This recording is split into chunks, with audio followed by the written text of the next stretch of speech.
Hey there, Matt Smudio here. We are back with our kind of user experience exploration, installing Slackware and Ubuntu, and kind of taking a comparison of the user experience in doing so. So we ended up the last segment with the Ubuntu install had kind of finished its work, and we shut down the machine so that we could boot from disk. And now the Slackware side has finished all of its package install sequence, which was driven by our selections that we made in the last video. And this is where it landed. We get a chance. The next thing it offers us is a chance to make a USB Linux boot stick, which we're going to skip because don't need to. This LILO is the, or maybe LILO. I'm not sure how to pronounce it, but that's the boot manager for Slackware. The Ubuntu side uses Grub, which is far more common in a lot of the other distributions.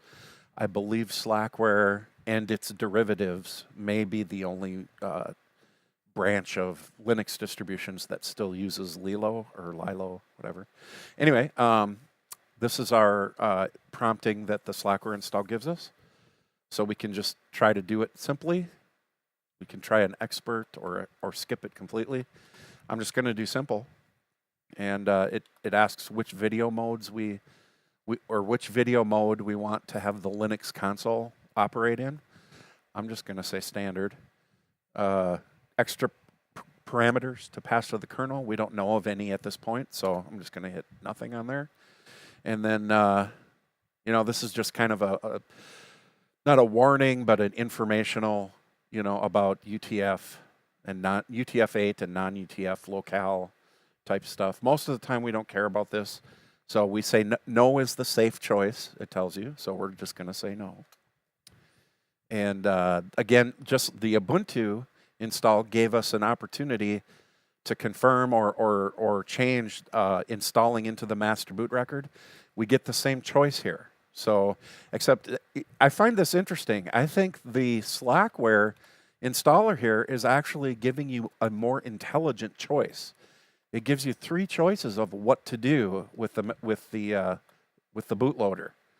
On the Ubuntu side, it simply kind of warned us that you're taking over the master boot record. Is this okay or not? And that's all it gave us.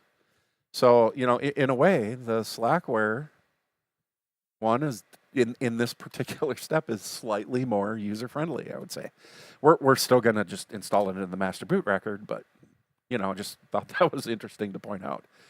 Okay, so we have a failure. This is interesting.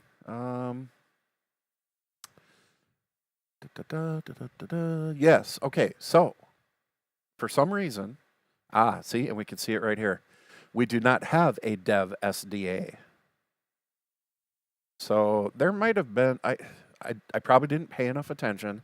There may have been a place for us to specify which device to install onto.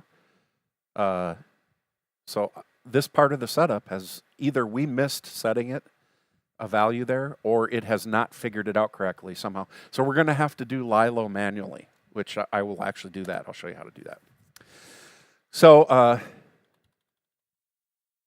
what kind of mouse? We're just going to assume it's a USB mouse. And I'm going to not start GPM at boot time. GPM is the console mouse controller type software. Anyway, we don't care about that so much. Okay, would you like to configure your network? Yes. Enter host name. Demo Slack is what we called it. And enter a domain. We're just going to call it samudio.net. That's my internal LAN domain name, so I'll just keep form there. We're just going to use a DHCP server. We could also it would walk us through setting up a static if we want, or just a loopback type thing, or network manager. We're just going to use DHCP, so we'll do that. We're just going to you don't necessarily need to enter the host name here, but I usually like to. It just means that client name, that will be used as the client name that's passed, with the DHCP client. We'll say, hey, this is my client name, and the DHCP server either ignores it or it might take it into account, depending on configuration, etc. So I just like to specify it. Okay, and it gives us a chance to review. We're good there. And these are things that we can enable. Similar to the Ubuntu side, we got a chance to either enable or disable certain kinds of services. Well, here we have even a little bit more granular selection. We want SSH, we want syslog, all these other things like SNMPD, sendmail. These are all kind of extras we're going to leave unselected. Message bus. For some reason, there's a lot of things that use dbus these days. So I'm going to leave that enabled. inetd, probably want that. Fuse, yeah, we want user space file systems. But, cups and bind and ATA, all that stuff we can leave disabled. So this is a pretty good selection out of the box. So we're going to take that. We're going to not try out custom screen fonts. We are going to say no to hardware clock. We're going to set the time zone manually. I'm in Central, so I did that. And then out of the box for Slackware, we have TWM, and that's the only window manager we have because I deselected all the other desktop environments and all that, but we have TWM here, which I think is nice. It's the reference window manager for X. It comes with X. So we're good. No root password. I am going to set the root password. I'm just going to set it to something quick and dirty here. Enter. Okay. So, and now we're at the point where I can reboot the system. Now, when I reboot, it's going to come up on the install DVD again. Oh, here. This is interesting. We get a chance to intervene before we actually reboot. So it gives us a chance to remove the installation disk. We do. Would you like to reboot your system? If you choose no, you will be dropped into a shell. So we're going to say no. And the reason we're doing this is because our LILO setup, our LILO installation failed. So we need to manually intervene for that. Now notice our VDA1 is mounted on mount. This is actually the root file system, and it's mounted at a temporary location for the installer to manipulate the root file system. So what we can do is we can actually go there. So I'm going to CD into mount, and you can see this is a root file system layout here. I'm going to go to Etsy. Here's all the stuff in our Etsy directory. Now this is actually the installed system that we're working on here. So I'm going to vi the lilo.conf, and you can look through all this stuff. The part I'm going to point out here is it's this boot part. See, it's mistakenly set up to boot at SDA. We're going to change that to VDA because that's what we actually need to boot to. I'm just going to search for SDA anywhere else in here. Nope. That was the only place that had a problem. Okay? So I'm going to save that, get back out of here, and I'm going to run this kind of little magic incantation here to actually do the LILO install on the installed system. And the way to do that is you use the chroot command. And I'm gonna specify the mount. That's the actual spot that the root file system is mounted at. So what the chroot command does is it sets up to run another command as if this mount point, it was the root file system. So the chroot does the magic of, it does what's called a pivot root. So it basically fakes the process out into thinking that the root file system is at the specified location. So we're going to use this cool command, and what we're actually going to run is the LILO command. And what LILO does is it takes the lilo.conf at /etsy and reads it and figures out what it's supposed to do, and it does the install based on that configuration. So we're actually going to do this, and aha, we have a problem still. This is a strange looking problem. I do happen to know the solution for it because I've run into it before, and I help myself out a lot by documenting my own stuff, and where I do that is in a wiki. I keep a wiki. It's actually a docu-wiki. And so I'm going to go there. That's the URL for my wiki, and I have an information repository under Linux and then Slackware. And so I've got actually my typical standard installation documented here. And here's the spot here. With a KVM-based VM using virt.io, we have to add this little sequence into the LILO.conf. And what this does is it's some lower level specification of where the virtual machine is supposed to look at its, the virtual representation of its actual physical interfaces, where it's supposed to look for this disk. And, it's I don't know much more detail in that. I just know that, this is basically adjusting part of how the virtual or how the hypervisor prevents what the virtual machine would expect to see in the BIOS. So that's what this is actually doing. So what I'm going to do is I'm going to copy this. And I'm going to paste it into, let's see if I can paste across here. Where's my editor? File manager, terminal. Don't have an editor there. Get this up in an editor here so I can. Okay, yep, it did paste. Okay. I will blow this font up for you. Set GUI font equals star. So you can see 22. That's good. Okay, so I've pasted that stuff from my wiki in there. Okay, so now what I got to do is I got a vi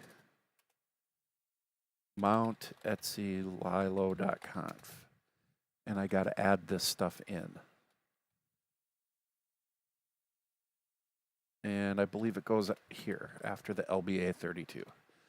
Disk equals, space equals dev VDA.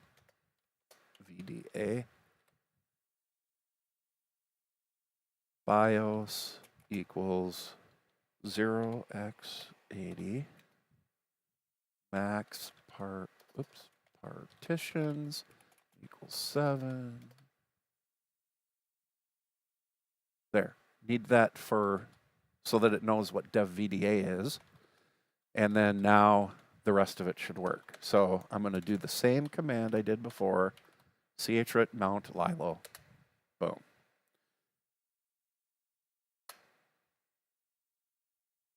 Yes, okay. So this proc partitions thing has to do with the running system right now. We don't care about that. It actually did the Linux, and these 5 warnings are, this video adapter does not support Visa BIOS extensions. Doesn't. It's just a warning. Doesn't matter. So we actually succeeded here. And just for good measure, I'm going to do a sync. Make sure all disks are flushed. And now I'm going to power down. And this virtual machine should go away. There we go. All right. So now I don't need this anymore. I'll just give you a last look at it there. We need to put that into when you're running a virtual machine and using virt.io, then you need to have this in the LILO. And this is obviously LILO specific. So there's that. All right. So now we have both of our demo systems kind of at the same point. They are through their install, ready to boot off of off disk instead of the install DVDs. So in both of the start scripts, we've changed the boot device to the disk specifier, and we've commented out the virtual DVD-ROM drive. So the systems can't see the DVD anymore, and they're going to boot off their hard drives. So that's what we've done there. Let's go ahead and fire these back up again and see what we get. I can close this. Let's get back to here, and we were here. Okay. Oh, you know what? We need our K4 and 3 at Omni. I closed the wrong one. That's okay. We'll just use this one. All right. So we will go first. We'll go to the Ubuntu. Let's go to the Slack one first. demo Slack. Start. And this one will go on VNC console 30. Let's get that ready to fire up. VNC viewer local host 30, colon 30. That's ready.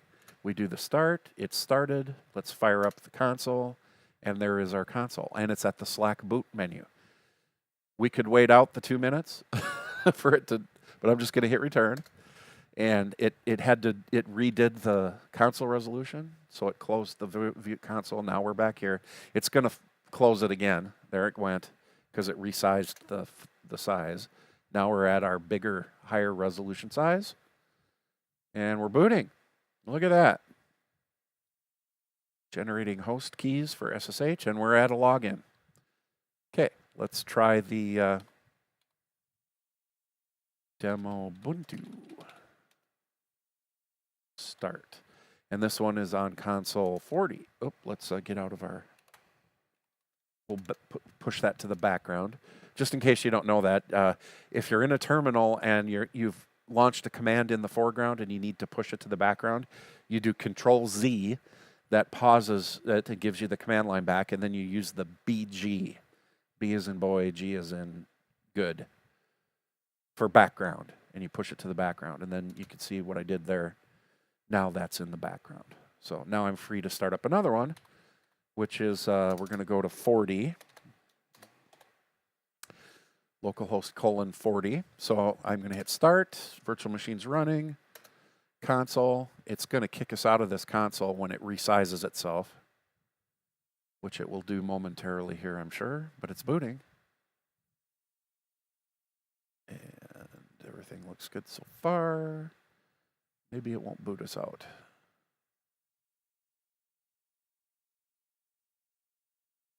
Start job is running for wait for network to be, oh, there, it worked. That was probably the DHCP client. Oh, okay. So this is going to stay on a normal console, so it's not actually going to make us reconnect. So we're good there. All right. So we have both systems up at a login, freshly booted from, or freshly installed and booted from the clean installs. So I'm gonna stop this video at this point, and we'll continue with the next segment when we return. So stay tuned. Thank you.